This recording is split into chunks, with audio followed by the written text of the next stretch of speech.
though the only connection I have to my native lands are a hyphen and my complexion, my African, became a faint memory long before I could conceive it. When the first slave ship anchored itself in my American story, one that begins and ends with my people searching for a home that is but a coordinate on a map of the white man's world. America is the white man's world, and in it, I am not African. I am no more than the secondary color with no knowledge of my primaries, but Ancestry.com can discover your ethnic mix. 9% French Canadian, descendants of French colonials who settled in Canada in the 17th and 18th centuries, 21% Native Cherokee, one settled somewhere along the southeast U.S., discovered by Columbus and homies circa 1492, 17% African from Africa.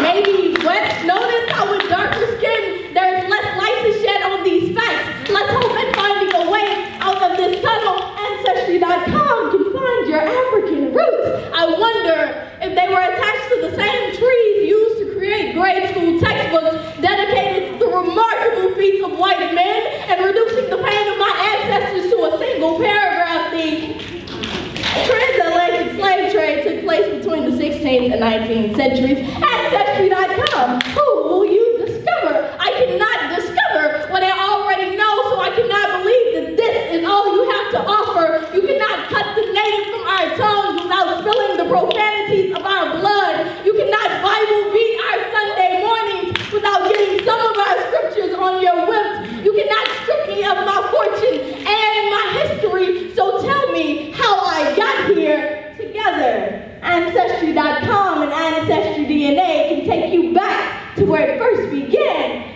Take me back.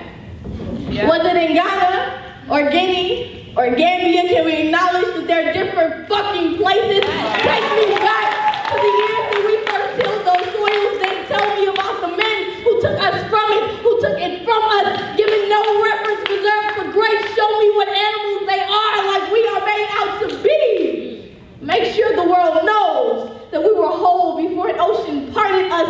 Embed the flight of my people into my pupils so that I can only ever see home. Redirect my tongue to a position only my ancestors will know. Link me to my heritage and save the URL for my children to find. Ancestry.com. Do not ask who I'll discover. Just tell me who you've been hiding.